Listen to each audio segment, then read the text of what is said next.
Bonjour, nous allons vous montrer aujourd'hui le confisage des oranges, des coques d'oranges bien sûr. Alors, nous utilisons des oranges pour notre pâtisserie et pour nos glaces. Donc les coques, elles sont réservées. Alors donc on les brosse, nos oranges, quand on les reçoit, on les nettoie, on enlève la mouche, parce qu'il y a toujours des, les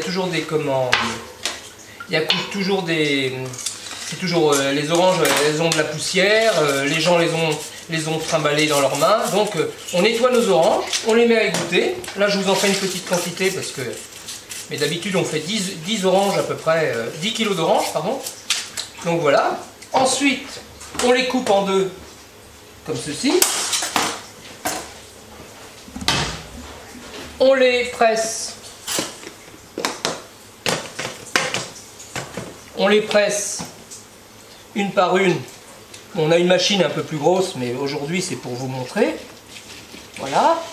Ces coques, ici, sont mises dans de l'eau à bouillir. Et on les cuit pour pouvoir en faire après ceci. Donc elles sont cuites, voilà.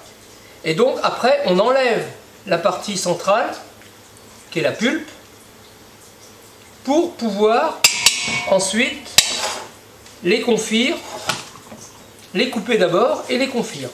Voilà, on enlève cette partie qui n'est pas bonne, la pulpe, qui a déjà été utilisée, voilà. Ensuite, une fois que c'est fini, on prend un couteau et on coupe les oranges en lamelles pour faire des aiguillettes. Ça, ce sont les futures aiguillettes. Voilà. Donc, vous avez ici beaucoup de... Voilà. Donc, on travaille l'orange.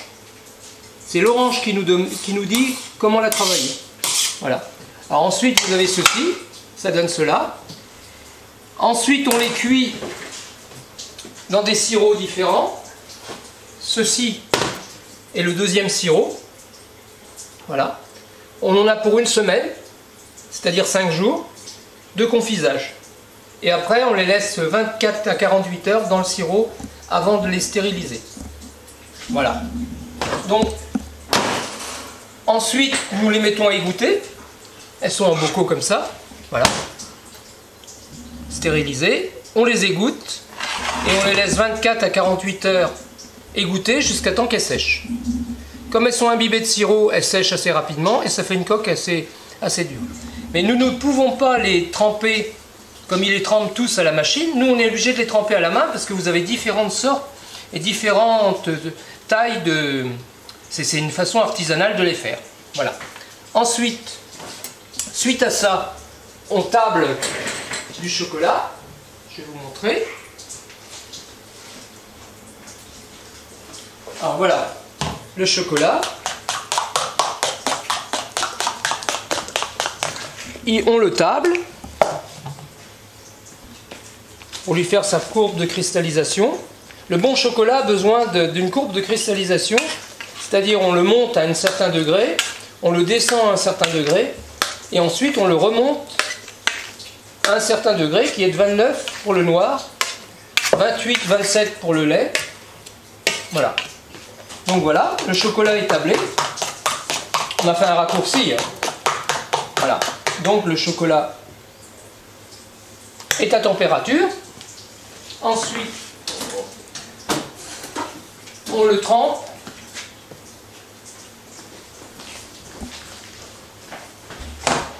Voilà. Alors moi, je travaille assis souvent parce que on est beaucoup plus à l'aise quand on fait quand on fait des longueurs de travail, qu'on est 2-3 heures en train de tremper, on a besoin d'être assis. Alors donc voilà, on trempe le chocolat comme ça, les aiguillettes comme ça. Voilà. Une par une. On est obligé de les tremper comme ça à la main. Alors bien sûr, les mains sont propres, hein. On est obligé.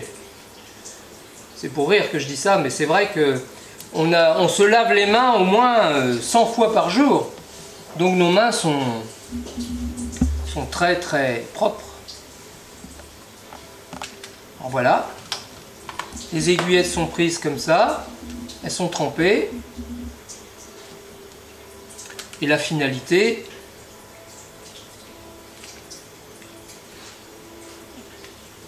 voilà. Donc on passe des heures à les égoutter, à les tremper. Voilà. Normalement. Tiens Nicolas, mets-moi ça au frigo 2 minutes s'il te plaît. Et on va les voir une fois trempés après. Voilà.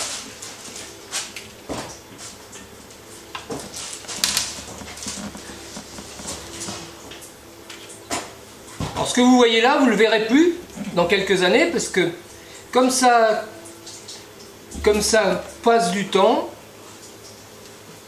ça coûte cher le temps maintenant, donc il faut être passionné comme moi pour vouloir faire des oranges à mon goût, comme on le faisait mes grands-parents dans le temps. Mon grand-père, c'est lui qui m'a appris à faire les orangettes. Donc voilà. Donc mon grand-père aurait plus de 100 ans maintenant. Et bientôt, on va fêter les 100 ans de la maison Pedro en 2024. Donc voilà.